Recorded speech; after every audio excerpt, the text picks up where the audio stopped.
अब आए हम सब श्री रामचरितमानस में पंचामृत का दर्शन करें, क्योंकि 5-5 की अत्यधिक संख्या का दर्शन हमें मिलता है रामचरितमानस में। जैसे पंचलीलाओं में ही भगवान की कथा समाहित है, पंचलीलाओं में ही। और छठवां भी एक लीला है, वह क्या है? ललित नर लीला है। तो 5 लीलाओं में भगवान की कथा समाहित है। 5 भक्तों को मोह हुआ 5 लीलाओं में। 5 मंडल से जल आता है, इसको आप देखें।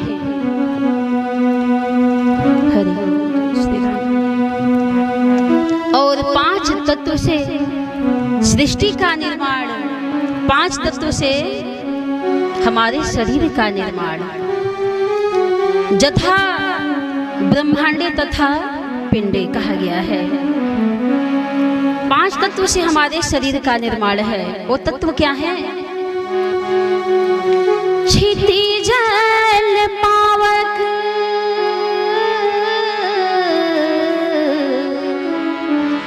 क्षिति जल पावक गगन समीरा,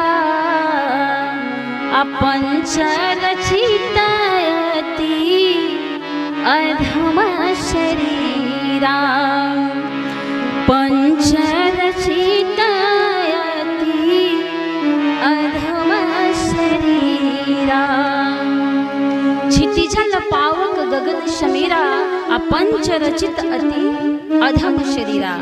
5 तत्व से निर्माण हमारे शरीर का। तो तत्व कौन से हैं? क्षिति तत्व। ध्यान देंगे जरा आप। क्षिति तत्व, क्षिति माने पृथ्वी है, पृथ्वी तत्व। दूसरा है जल तत्व, तीसरा अग्नि तत्व, तीसरा के चौथा क्या है? तो हवा तत्व है। क्षितिजल पावक गगन समीरा, अपंच रचित अति अधम शरीरा। पृथ्वी तत्व, जल तत्व, अग्नि तत्व, आकाश तत्व, हवा तत्व, ये 5 तत्व हैं। तो जैसे 5 तत्व से हमारे शरीर का निर्माण हुआ है, आप ध्यान देंगे, उसी प्रकार ठीक रामचरितमानस का भी निर्माण हुआ है 5 ही तत्व से। जैसे हमारे शरीर का निर्माण, उसी तरह से रामचरितमानस का भी 5 तत्व से निर्माण। आप कहेंगे कैसे? सज्जनों, आपसे आग्रह है, निवेदन है, किसी प्रतीकात्मक जगत में देखें। स्थूल में आप नहीं देखेंगे मिट्टी, जल, अग्नि, हवा, आकाश। स्थूल में मत देखिएगा, प्रतीकात्मक में देखें कि ये 5 तत्व कौन सा है जिस तत्व से रामचरितमानस का निर्माण हुआ। तो क्षिति तत्व का दर्शन करें। क्षिति तत्व कौन है मानस में भाइयों? तो श्री जानकी जी हैं। इनका जन्म पृथ्वी से हुआ है। ये अवनी कुमारी हैं, धरनी सुता हैं। आदि आदि शब्दों से इन्हें संबोधित किया गया है मानस में कि ये पृथ्वी की सुता हैं, अवनी कुमारी हैं। वर्णन आता है चित्रकूट का प्रसंग। जिस समय माता सुनैना और पिता श्री जनक जी से मिलती हैं, तो श्री जानकी जी बहुत विकल हो जाती हैं। लगता है कि इनका धैर्य छूट जाएगा, लेकिन धैर्य इनका नहीं छूटा। क्यों नहीं छूटा? इसलिए कि ये धरनी सुता है। पितु मातु स्नेह बस, विकल न सकी संभार, धरनी सुता धीरज धरे। धीरज को धारण कर लेते हैं श्री जानकी जी। इनका धीरज लग रहा था कि छूट जाएगा। इनको अवनी कुमारी भी कहा गया है, उसका भी वर्णन आता है कि पर बस रोकी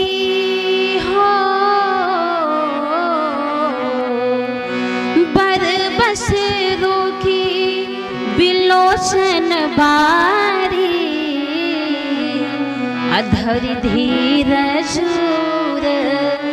अवनी कुमारी धरि धीरज अवनी कुमारी।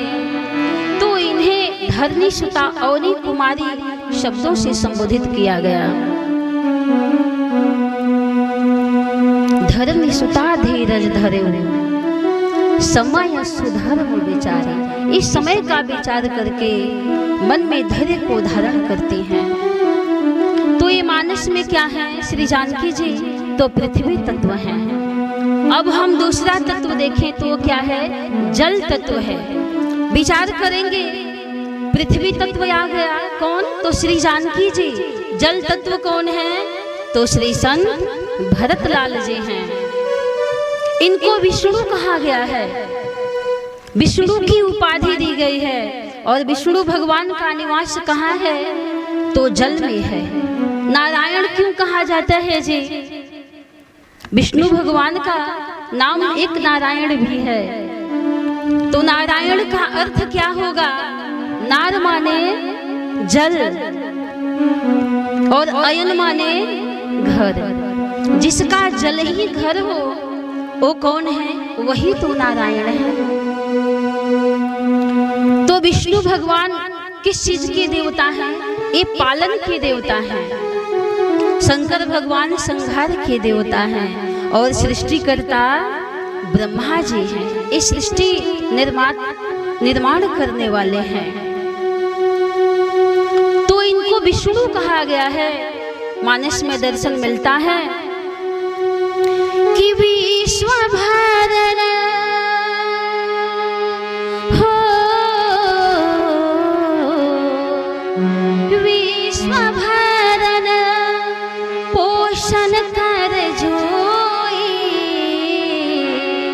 और ताकर नाम भरत यश होई। ताकर नाम भरत यश होई। ये भरतलाल जी क्या हैं? तो जल तत्व हैं। अब अग्नि तत्व कौन है मानस के? तो श्री लक्ष्मण लाल जी हैं। इनको तेज निधान कहा गया है। ये अग्नि के भंडार हैं, तेज निधान हैं। कैसे हैं? जिस समय जनकपुर से दूत आते हैं और महाराज श्री दशरथ जी श्री राम लक्ष्मण जी के विषय में पूछते हैं तो दर्शन मिलता है। राजन राम लखन पुनित से, राजन राम अतुल बल जैसे, अतेज निधान लखन पुनित से। तेज निधान लखन पुनित से। ये कौन है? तो लक्ष्मण जी। ये तेज निधान है, अग्नि तत्व है मानस में। अब हम हवा तत्व का दर्शन करें। हवा तत्व कौन है जी? तो कहा जाता है कि हवा तत्व स्वयं संत हनुमंत लाल जी हैं, क्योंकि ये हवा के पुत्र हैं, शमीर कुमार हैं। ये शमीर कुमार हैं, पवन पुत्र हैं। सुनी सब कथा समीर कुमारा, अरे नांगत भया पयोधी अपारा। नांगत भया पयोधी अपारा। सुन सब कथा समीर कुमारा, पाछे पवन तनय सिर नावा, जान काज प्रभु निकट बुलावा। ये पवन तनय है, समीर कुमार है। तो ये कौन है? तो हवा के पुत्र हैं। अब आकाश तत्व कौन है मानस में? दर्शन करें तो आकाश तत्व स्वयं मेरे राघवेंद्र सरकार श्री राम जी हैं। इनको आकाश तत्व कहा गया है। शांताकारं भुजगशयनं पद्मनाभं सुरेशं विश्वाधारं गगन सदृशं मेघवर्णं शुभांगं। ये आकाश तत्व मेरे राम हैं। तो 5 तत्व कौन है? पृथ्वी तत्व, जल तत्व, अग्नि तत्व, हवा तत्व, आकाश तत्व।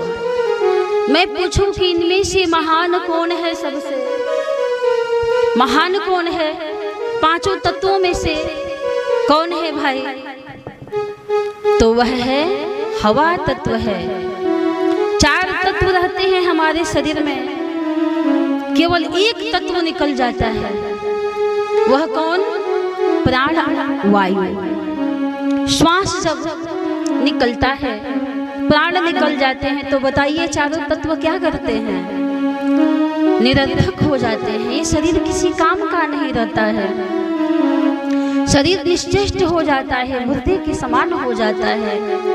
बड़ी विचित्र स्थिति उत्पन्न हो जाती है भाइयों उस समय। जिस शरीर की हम इतनी सेवा करते हैं, सेंट साबुन तेल लगाकर जन्म भर नहलाते हैं, जिस शरीर का हम श्रृंगार करते हैं, वह शरीर उस समय एक तत्व के बिना जब कोई छूता है, किसी के घर मृत्यु जब हो जाती है, तो जो व्यक्ति क्या तुम छुआ कर आए होगे, जाओ स्नान पहले करो। इतनी घृणा की दृष्टि, इतनी अशुद्धता हमारे मन में बैठ जाती है।